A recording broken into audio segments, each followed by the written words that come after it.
Hi hello नमस्कार दोस्तों। आज हम जानेंगे दिवाली के इतिहास के बारे में। दिवाली हिंदुओं की एक सबसे बड़ा त्योहार है। हमारे भारत में कई राज्य हैं जहां दिवाली को भिन्न भिन्न प्रकार से मनाया जाता है। हिंदू शास्त्रों के मुताबिक दिवाली की कई गाथाएं हैं। तो चलिए दोस्तों, इन्हीं गाथाओं में से एक हम आपको सुनवाते हैं।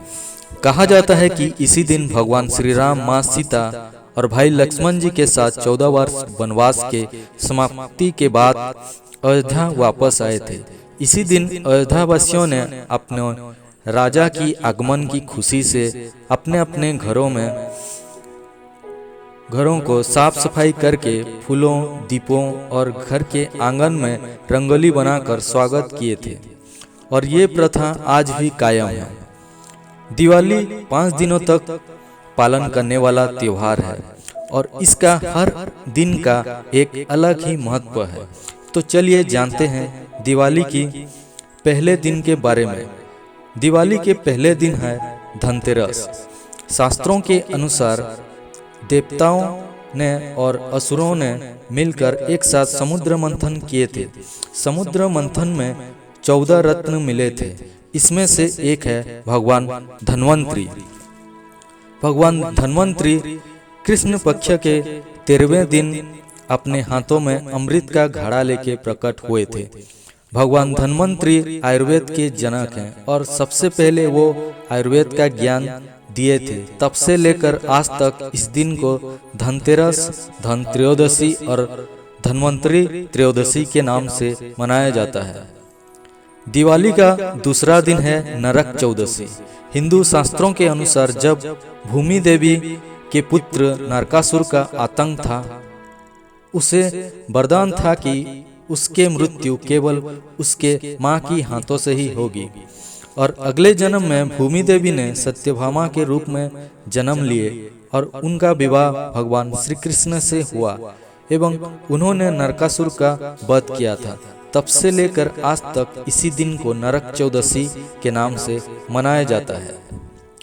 दिवाली के तीसरे दिन है लक्ष्मी पूजा का। शास्त्रों के मुताबिक देवताओं और असुरों के द्वारा किए गए समुद्र मंथन में इस दिन माँ लक्ष्मी जी प्रकट हुई थी। इसीलिए इसी दिन को यश और वैभव के कामना के लिए माँ लक्ष्मी की पूजा आराधना की जाती है।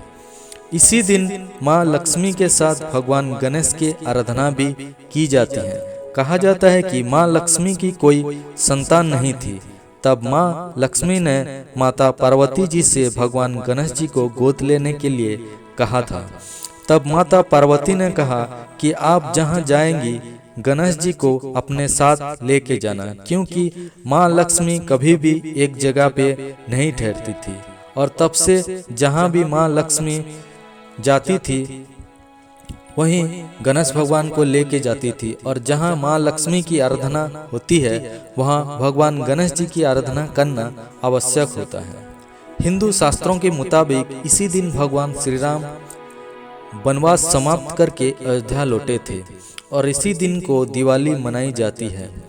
पर ज्यादातर इसी दिन मां लक्ष्मी और भगवान गणेश जी की पूजा आराधना की जाती है। कहा जाता है कि भगवान विष्णु इसी दिन विश्राम करते हैं, इसीलिए भगवान राम की पूजा नहीं की जाती है। दोस्तों, दिवाली का चौथा दिन है गोवर्धन पूजा का।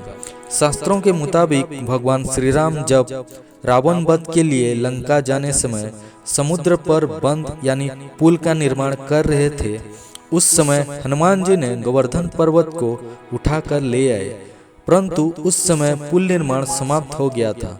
तब गोवर्धन पर्वत ने भगवान श्री राम जी से दुखित होकर कहा, प्रभु मैं आपके किसी कार्य में सहयोग नहीं हो पाया।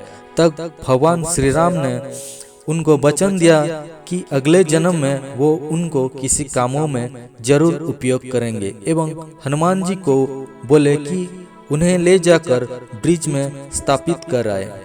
अगले जन्म जब भगवान श्री कृष्ण की अवतार लिए, उन्होंने ब्रिजवासियों को गोवर्धन पर्वत की पूजा करने के लिए कहा। इसे देख इंद्र क्रोधित हो गए और ब्रिजवासियों पर भारी तूफान के साथ बारिश किए। तब भगवान श्री कृष्ण ने लोगों को बचाने के लिए गोवर्धन पर्वत को अपनी एक उंगली पर उठा लिया और इंद्र का घमंड तोड़ा था। तब से लेकर आज तक इसी दिन को गोवर्धन की पूजा की जाती है। दिवाली का 5वां दिन है भाई दूज का। शास्त्रों के मुताबिक इसी दिन मृत्यु के देवता यमराज अपनी बहन यमुना से मिलने उनके घर गए और अपनी बहन की आदर संस्कार से यमराज बहुत ज्यादा प्रसन्न हुए और उन्हें वरदान दिया कि इस दिन जो भी भाई अपनी बहन के घर जाएगा उसे काल चक्र से मुक्ति मिलेगी और मोक्ष प्राप्ति होगी। इसीलिए इसी दिन को भाई दूज के नाम से मनाया जाता है और इसी दिन बहनें अपने भाइयों की लंबी उम्र और सुरक्षा की कामना करते हैं। दोस्तों, ये एक थी दिवाली के 5वां दिन का गाथाएं। अगर आपको ये वीडियो अच्छी लगी तो लाइक, कमेंट एंड शेयर कीजिए और हाँ, चैनल को सब्सक्राइब करना मत भूलिए और बेल आइकन को दबा लीजिए ताकि इसी प्रकार की हर वीडियो आपके पास पहले पहुंचे। धन्यवाद।